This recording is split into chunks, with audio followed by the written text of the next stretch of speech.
అనేది లేకుండా ఒక అస్తిత్వం అనేది లేకుండా సికింద్రాబాద్ని శాశ్వతంగా చరిత్ర పుటలకి మరి పరిమితం చేసే విధంగా ఈ ముఖ్యమంత్రి ఈ ప్రభుత్వం తీసుకున్న ఒక నిర్ణయాన్ని వ్యతిరేకిస్తూ ఒక రాజకీయ పార్టీ కాదు, సికింద్రాబాద్లోని అన్ని వర్గాల ప్రజలు ఒకటై దానిలో అక్కడ ఉన్న ప్రజాప్రతినిధులంతా మా వాళ్ళు.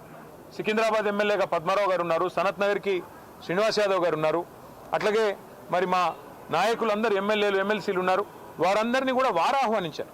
సికింద్రాబాద్కు సంబంధించిన పుర ప్రముఖులు, సికింద్రాబాద్కు సంబంధించిన మరి సికింద్రాబాద్ ప్రేమికులు వారు ఆహ్వానించి సికింద్రాబాద్ అస్తిత్వాన్ని మరి ఇక్కడ పుట్టిన బిడ్డలుగా మరి మీరు కదా కాపాడాలి, ఈ ప్రభుత్వం తుగ్లక్ పనులు చేస్తుంటే మీరేం చెయ్యరా అని వారు మీటింగ్లు పెట్టి పిలిస్తే మేము మా పార్టీగా పోయి చెప్పినాము. ఏం చెప్పాము? ఈ జంట నగరాలు జోడెద్దులు, ఈ జంట నగరాలకు స్పెషల్ ఐడెంటిటీ ఉన్నది. లష్కర్ అంటారు, పట్నం అంటారు. ఇట్లాంటి అస్తిత్వాన్ని దెబ్బతీయకండి, అనవసరంగా తుగ్లక్ పనులు చేయకండి.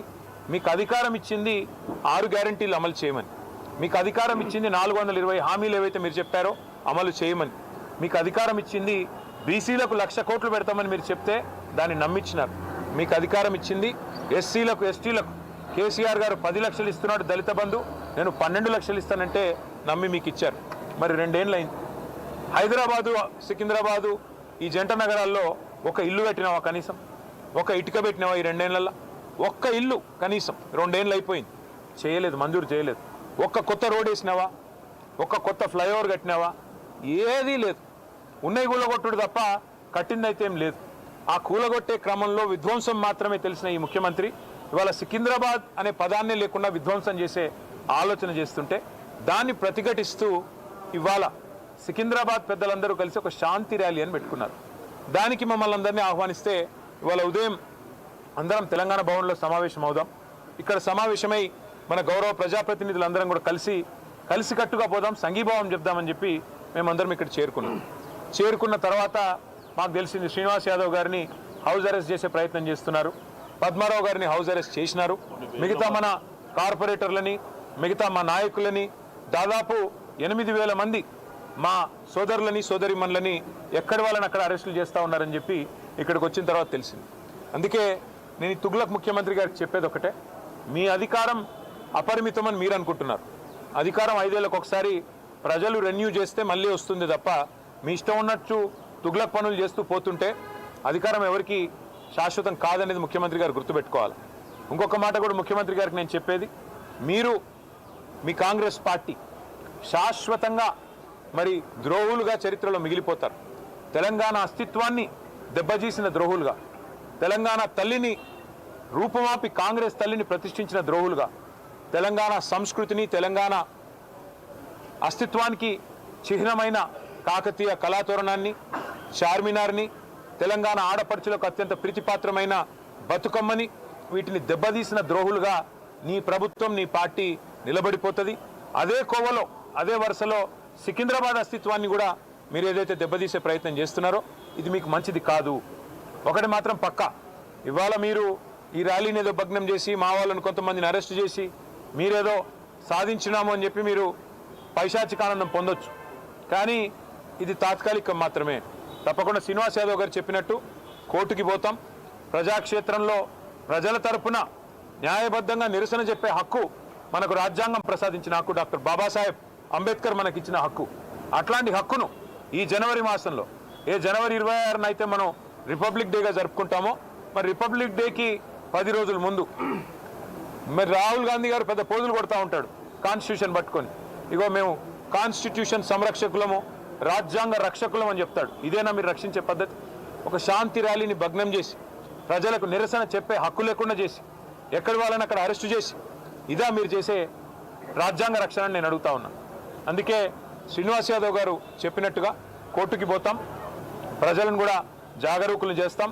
జంట నగరాల అస్తిత్వాన్ని దెబ్బతీసే ప్రయత్నం చేస్తున్న ఈ తుగ్లక్ సర్కారుకు తప్పకుండా ప్రజాక్షేత్రంలోనే బుద్ధి చెప్తాము. అట్లాగే నాకైతే సంపూర్ణమైన విశ్వాసం ఉంది, తప్పకుండా మళ్ళీ కేసీఆర్ గారి నాయకత్వంలో మా పార్టీ తిరిగి ప్రజల దీవెనలతో తప్పకుండా ప్రజల ఆశీర్వాదంతో అధికారంలోకి వస్తుంది. గతంలో మేము రాజశేఖర రెడ్డి గారి ప్రభుత్వం ఎంసీహెచ్ను జిహెచ్ఎంసీ చేస్తే మేమేం వ్యతిరేకించలేదు. ఎందుకంటే హైదరాబాద్ అస్తిత్వాన్ని ఆయన ముట్టుకోలేదు. కానీ ఇవాళ ఈ ముఖ్యమంత్రి హైదరాబాద్ అస్తిత్వాన్ని దెబ్బతీసి జంట నగరాలుగా కాకుండా ఏదో ఫోర్త్ సిటీ అంట, ఫ్యూచర్ సిటీ అంట. ఫ్యూచరే లేని ముఖ్యమంత్రి ఫ్యూచర్ సిటీ కడతానంటే ఎవరు నమ్ముతాడు? ఎవరు దాన్ని విశ్వసిస్తారు? అందుకే మేము చెప్పేది ఒకటే, మళ్ళీ మా ప్రభుత్వం అధికారంలో ఖచ్చితంగా వస్తుంది. గతంలో 33 జిల్లాలు ఏర్పాటు చేసింది కేసీఆర్ గారి ప్రభుత్వం. 10 జిల్లాలు ఉన్న తెలంగాణని 33 జిల్లాలు చేసింది కేసీఆర్ ప్రభుత్వం. ఒకవేళ సికింద్రాబాద్ ప్రజల మనోభిష్టమే అయితే, సికింద్రాబాద్ ప్రజల మనోభిష్టం సికింద్రాబాద్ జిల్లా కావాలన్నదే ఉంటే తప్పకుండా మరొక జిల్లాగా సికింద్రాబాద్ని కూడా ఏర్పాటు చేసే దిశగా మా ప్రభుత్వం వచ్చిన తర్వాత ఆలోచన చేస్తాం. ఈ ముఖ్యమంత్రి గారు ఉన్న జిల్లాలు తీసేస్తా అంటున్నాడు. ఆయన కోపం ఏందో, ఆయన బాధ ఏందో మాకైతే అర్థం కావట్లేదు. ఎవడైనా తెలివైన ముఖ్యమంత్రి 2016లో జిల్లాలు ఏర్పడితే 10 ఏళ్ల తర్వాత జిల్లాలు సెటిల్ అయ్యి కలెక్టర్లు కూర్చొని ప్రజలు అలవాటు పడి, ప్రజలు కరీంనగర్ పోయే వాళ్ళు సిరిసిల్లలోనే పనిచేసుకుంటుంటే, మహబూబ్ నగర్ పోయే వాళ్ళు గద్వాలలోనే కలెక్టర్ గారిని కలుస్తుంటే నీకొచ్చిన నొప్పి ఏంది నేను అడుగుతా ఉన్నా. 33 జిల్లాల్లో 33 కలెక్టరేట్లు కట్టుకున్నాం. ఒక్కో కలెక్టరేట్ మీ మంత్రి కోమటిరెడ్డి వెంకటరెడ్డి చెప్పిండు, మేము చెప్పడం కాదు. ఇలాంటి కలెక్టరేటు ఏదైతే ఇక్కడ ఉన్నదో, భువనగిరి కలెక్టరేట్ చూసినాక కోమటిరెడ్డి వెంకటరెడ్డి ఆనాడు ఎంపీగా చెప్పినాడు, కొన్ని రాష్ట్రాల్లో సెక్రటేరియట్లు కూడా ఉండే ఇట్లా అని చెప్పినాడు. గంత అద్భుతంగా సెక్రటేరియట్ కంటే కూడా తలదన్నే విధంగా కలెక్టరేట్లు కట్టి ప్రజల దగ్గరికి పాలన తెచ్చి ప్రజల మనోభావాలను గౌరవిస్తే ఈ ముఖ్యమంత్రికి వచ్చిన ఇబ్బంది ఏంది, ఈ ప్రభుత్వానికి వచ్చిన ఇబ్బంది ఏందని మేము అడుగుతా ఉన్నాం.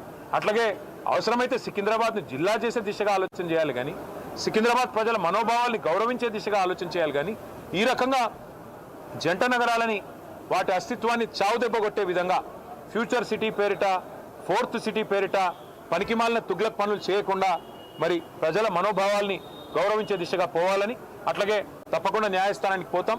శాంతి ర్యాలీ ఇవాళ నిజానికి కొన్ని వేల మంది అనుకున్నాం, కానీ కోర్టు పర్మిషన్ ఇస్తే ఎంత బ్రహ్మాండంగా చేయాలో అంతకంటే గొప్పగా చేసి చూపెడతామని చెప్పి కూడా తెలియజేస్తూ సికింద్రాబాద్ ప్రజలకి మేము చెప్తా ఉన్నాం, ఈ తుగ్లక్ ముఖ్యమంత్రి ఒకవేళ తుగ్లక్ పనులు చేసినా దాన్ని తిరిగి మార్చి మీ మనోభావాల్ని గౌరవించే బాధ్యత బీఆర్ఎస్ తీసుకుంటుంది.